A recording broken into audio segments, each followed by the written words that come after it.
Hello, my name is Martin Overline. I've been a pest control manager for 35 years now, with most of my time being in Philadelphia.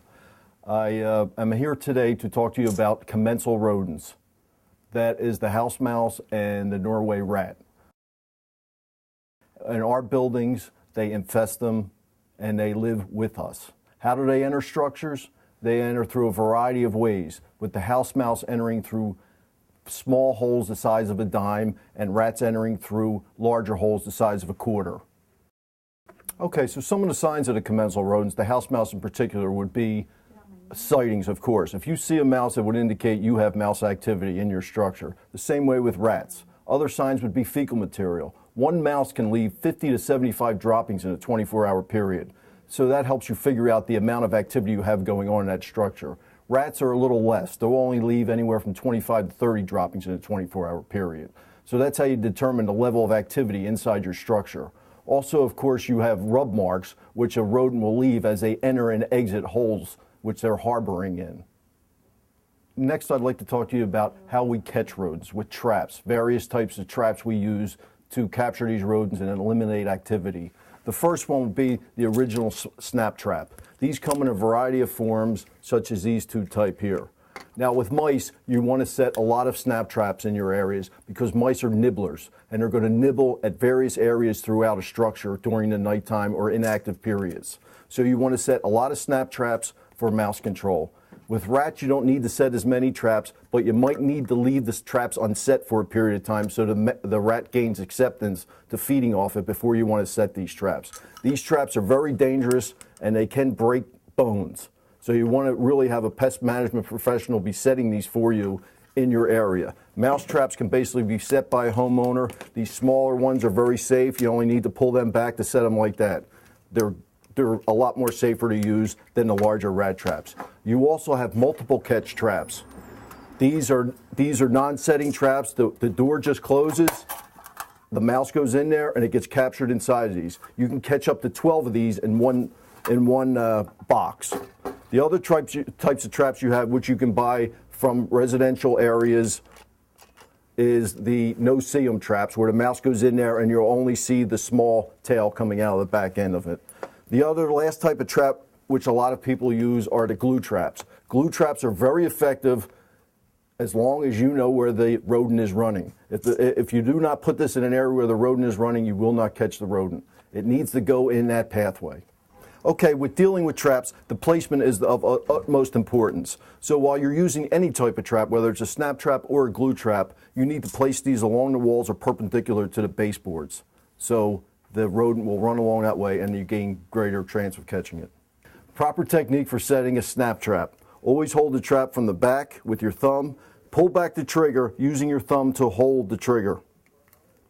Then you can place the trigger mechanism in there while completely holding in the back, and cover your hand over that trigger. Then you're going to place it perpendicular to the wall as such. That's the proper placement of a rodent snap trap. Okay, now we're going to talk about various types of rodenticides used to control rodents. If you are in a situation where you have a large population of rodents, sometimes rodenticides are needed. But this is strictly to be used by pest management professionals, and you need to really investigate whether it's appropriate or not for your facility. Various types of formulations would be soft baits. These are rather new to the market, and these are very effective as they're very palatable to rodents. The second type would be these types of pellets here. These are strictly used for rat control and placing them strictly down the burrow with a funnel and a tube. That's the only way that type of formulation should be used. But all formulations, whether it's the soft baits, the pellets, or a block formulation, which we use in moist areas such as sewer lines for rodent control, needs to be placed in a rodent bait station. These are very effective. This is what keeps it out of children and pets' availability. You either have a mouse size or you have the larger rat size. These are placed inside and then locked up and then secured to the ground. That's the only time this type of situation should occur when you're using rodenticides. If you're a homeowner and you go to a Home Depot or various other home stores, they're going to sell it to you this way. and this needs to be placed properly out of the reach of children and/or pets.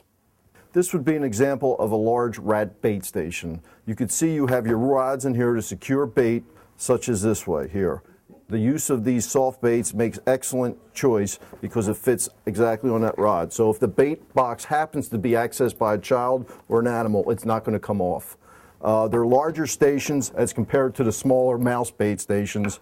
They need to be secured, whether you use a cement block, patio block underneath, or it's drilled directly into the cement, but they do have to be secured.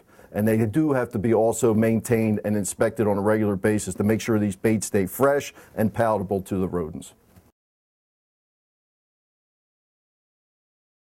Okay, now I'd like to talk to you about exclusion for rodent management.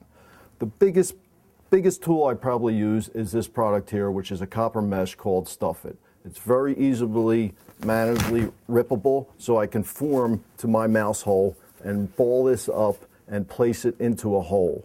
This stuff is very effective when you're dealing with mice. For rat control, we'll need something a little stronger, such as cement or metal plates that need to be attached directly to the structure. The primary way rodents get into the building are through various utility lines. So whether it's cement or copper mesh, it's very important that you rodent-proof, or the rodents will continue to migrate into the buildings. Another very important aspect of rodent control is door sweeps. This particular type of door sweep is a brush type, which is more effective in rodent control than the rubber sweeps. The rubber sweeps have a tendency to be chewed along the bottom, and they can gain access quickly back into the building. But for some reason, the brush sweeps, they don't seem to readily migrate through. So when you're dealing with bottoms of door sweeps, you need to use the brush type. Very effective. In summary, for any rodent control program, you need to take an IPM approach, especially if you're in a sensitive area. Education, cooperation from all, including the maintenance guys, people at the desk, executive, people in offices, everybody needs to come together to solve rodent control problems. That is your IPM approach. You use IPM and you use all your resources to your advantage to solve these problems. The last result of any IPM program is the use of pesticides. Pesticides are your last tool you want to use to solve any of these problems. You want to check this daily, and we want to get